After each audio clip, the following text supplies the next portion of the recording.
I think it's definitely going to come down to the wire for sure. Right. This is Gold Rush. Back in 2010, 6 broke guys from Oregon decided to fix the recession the only logical way they knew how, by becoming gold miners in Alaska with no experience, on camera. That was awesome. You were deep, man. Woo! Made it. I'm just going to drive up there. Their first haul, 14.6 ounces, roughly the value of a mid-range gaming PC. But it didn't matter, because Gold Rush wasn't about success. It was about trying, failing, screaming at machinery, and maybe, just maybe, striking it rich. And America ate it up. For a while, Gold Rush was the scrappy underdog story we didn't know we needed. It had family drama, broken dreams, literal explosions, and the occasional bear fatality. It was gritty, chaotic, and weirdly sincere. But something changed. The gold got easier. The drama got faker. The underdogs became millionaires with production crews and branded merch. And suddenly, we weren't watching amateurs chasing a dream. We were watching professionals chase a storyline. Because Gold Rush used to be about digging for gold. Now, it's mining for ratings. To understand Gold Rush, you need to understand 2010. The economy was tanking, unemployment was sky high, and middle-aged men everywhere were rediscovering that one time I panned for gold on a Boy Scout trip. It was the perfect storm of desperation and delusion. Enter Todd Hoffman, a former airport owner with a beard that looked like it had survived a separate recession. I'm gonna lose my business. What in the hell happened? I can tell you what the hell happened, Todd. Todd gathered a group of equally unqualified friends, all broke, all jobless, and convinced them to spend their life savings on mining equipment. His pitch? Let's go dig in Alaska and film it. What could possibly go wrong? Turns out, everything. Season 1 was a disaster in the best possible way. The crew had no idea what they were doing. Their wash plant broke every week. They couldn't operate heavy machinery. And when a black bear wandered into camp, they shot it off camera. Because of course they did. They ended the season with less than 15 ounces of gold, basically the mining equivalent of finding pocket change in your couch cushions. And yet the audience loved it. Why? Because this was 100% pure recession porn.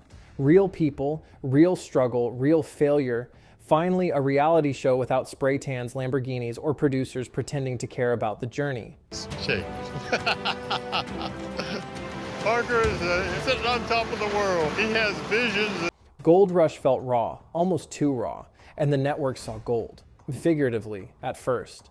By season 2, the show was officially rebranded from Gold Rush, Alaska to simply Gold Rush. The operation moved to the legendary Klondike in Yukon, and young Parker Schnabel, an actual teenage mine heir, entered the scene with more competence at 17 than Todd had at 40. From there, the show struck a vein. By season 3, viewership exploded. Parker was thriving. Tony Beats was introduced with a voice like gravel in a blender. I want to make sure we get as much rocks through that trommel as we can. And Todd, well, Todd still had hope, and America kept watching, because Gold Rush was no longer just a docuseries about mining. It was a weekly muddy morality play, where every broken machine and failed goal was a metaphor for the American struggle, except with way more yelling. You can only watch a man scream at a bulldozer so many times before you start to wonder, wait, didn't he scream at this same bulldozer last season? That's when the first cracks in Gold Rush began to show. Not in the wash plants, those were always broken, but in the illusion. What started as a show about ordinary men taking an extraordinary risk slowly morphed into a reality soap, complete with conveniently timed arguments, recurring plot lines, and enough heavy-handed foreshadowing to make a Marvel movie blush. But the real tipping point? The moment when Gold Rush truly jumped the shark, or more accurately, set the shark on fire, was the Viking baptism. Let's set the scene. It's 2014. Tony Beats, the gravel-voiced Canadian prospector with a wardrobe consisting of 90% overalls and 10% Viking cosplay, decides it's a good idea to pour gasoline into a mining pond and light it on fire. Why? Quote Tony, "For fun. Because nothing screams responsible mining like creating a flaming pond in protected Canadian wilderness while a camera crew cheers you on." Bring it across, but I saw it was busy, so I decided to park it over here. I don't know. This must have went. The footage aired in 2015. By 2017, Tony was in court. Fines were handed out, Environmentalists were furious, and Discovery learned a valuable lesson.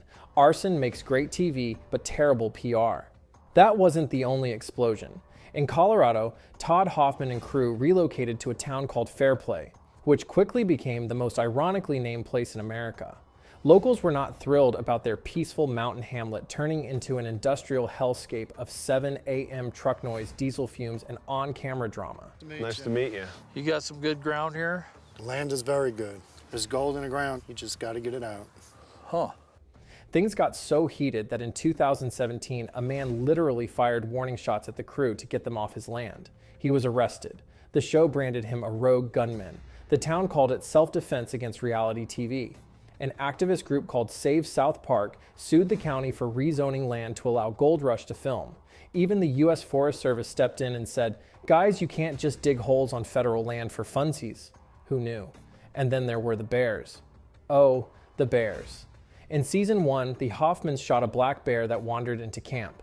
An incident quietly swept under the rug until Alaska's Department of Natural Resources issued a public reprimand. That bear's not going to get in between my son and I. That I guarantee you. But that was just the beginning. Fast forward to 2016. Derek Dodge's team in Yukon killed 4 more black bears in a single summer. That's not mining. That's a wildlife culling. Worse, they didn't report it properly. Derek eventually settled in court, admitting guilt and paying a fine. By now, Gold Rush had become a strange hybrid of survival TV, environmental horror, and backwoods courtroom drama. And then came the fighting, not metaphorical, literal. In season 1, crew members Jimmy Dorsey and Greg Remsburg got into a fistfight so intense it left Dorsey with broken ribs. Hey! Come on! Stop.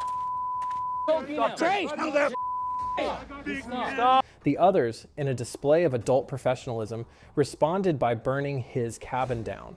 You know, as one does. Dorsey later revealed that the entire fight was orchestrated by producers. According to him, much of Gold Rush was scripted from day one. His exit, staged, the drama, encouraged, the line between reality and narrative, non-existent. And once the spell breaks, once viewers realize they're watching Deadliest Catch with a gold filter and a plot, the magic is gone. Meanwhile, Parker Schnabel was mining thousands of ounces of gold per season. Tony Beats was restoring century-old dredges like it was Antiques Roadshow, Yukon Edition. And Todd Hoffman still chasing that one big win. In season 8, Parker and Todd made a bet. Whoever mined the most gold that season would win 100 ounces from the other. It was hyped like a heavyweight boxing match. In reality, it was like watching a Formula One car race a tricycle.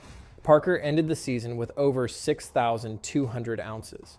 Todd, just over 1,600. Todd left the show shortly after, saying the pressure wasn't worth it anymore. Translation: he got stomped so hard the producers couldn't edit around it, and yet the show kept going. But now the reality part was on life support.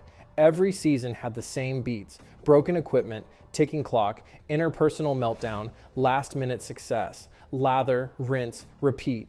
The formula was set, the stakes manufactured, and the audience slowly waking up. Tony's first target on the hill, an 8-acre cut he discovered 30 years ago, filled with big gold nuggets. Meanwhile, Reddit threads popped up with titles like "Proof Gold Rush is fake" and "Is that even real gold?" YouTube exploded with conspiracy videos claiming Discovery staged the cleanouts, borrowed gold for camera shots, or planted drama in post. And maybe the worst offense of all? It got boring. Because once the Hoffmans were gone and the underdog struggle replaced by efficient gold mining industrialists, Gold Rush stopped being about can they do it and became how much more can Parker win? Turns out the answer is a lot. But also, who cares? What was once blue-collar myth-making had become a corporate content machine. All gears, no soul. The show tried to inject new blood, new crews, new locations. They even sent Parker to Papua New Guinea to pan for gold in crocodile-infested rivers, a desperate attempt to reclaim the sense of adventure. Parker and the film crew must wait for the dispute to be resolved. But by then, viewers weren't tuning in for grit. They were watching to see if the show could pretend it still had it. And spoiler alert, it didn't. By the time Gold Rush hit season 10, the chaos didn't feel like chaos anymore. It felt like deja vu. Every year, a fresh crew rolled in with big dreams. Every year, the machinery collapsed on day one. And every year, Parker walked away with the gold like clockwork. The whole thing stopped being a gamble and turned into a rerun.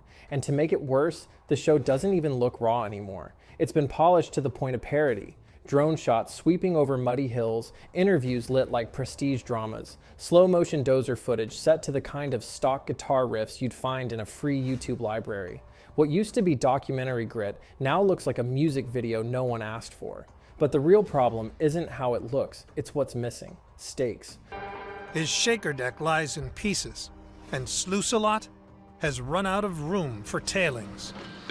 Parker brings in millions every season. Tony Beats plays Yukon mogul with his fleet of dredges. These aren't desperate dreamers anymore. They're industrialists pretending to struggle for the cameras. Watching them is like watching Elon Musk apply for a payday loan. Discovery's solution? Spin-offs. More shows, more crews, more noise. Parker's Trail, Whitewater, Freddie Dodge's Mine Rescue, Hoffman Family Gold. They've turned one dead horse into an entire franchise stable. And the audience? They've caught on. Reddit threads rip apart the recycled drama. YouTube channels accuse the producers of staging every clean-out. TikTok mocks the show's cliches with parody gold panning dances. Gold Rush isn't blue-collar ambition anymore. It's the McDonald's of reality TV. Predictable, polished, pointless. So yes, the show is still digging, but mostly it's digging its own grave. To be on track for Tony's 5,000-ounce season gold, Cousin Mike needs to deliver 200 ounces. Gold Rush wasn't supposed to become this. It started as a scrappy recession-era underdog story. Real men with real problems, risking it all on a dream that smelled like diesel and desperation. For a moment, it was magic. A muddy middle finger to Wall Street. Blue-collar ambition with just enough chaos to keep you hooked. But somewhere along the line, the dream got syndicated. The crews got richer, the stories got cleaner, the stakes got safer, and what once felt like a raw slice of reality is now just another polished product with commercial breaks and drone shots. And maybe that was inevitable. After all, how long can a show about failing miners survive once the miners stop failing? The truth is, Gold Rush worked best when it didn't work. When broken machines and broken dreams felt more real than the gold. When yelling at a stuck loader wasn't a plot beat, it was panic. When you believed, just for a second, that maybe this year they'd finally strike it big. Now we watch millionaires pretend to struggle. And the only thing being mined anymore is nostalgia. So can Gold Rush be saved? Sure. If they somehow reverse time, lower the gold prices, fire half the camera crew, and make Parker broke again. But until then, we're just watching men in reflective vests act surprised that Yukon gets cold in October. Because in the end, Gold Rush was never really about gold. It was about hope, and once you lose that, all you've got left is noise, mud, and Tony Beats lighting things on fire. So hey, like, subscribe, and comment below. Which reality show should shoot its final season into a dredge pond?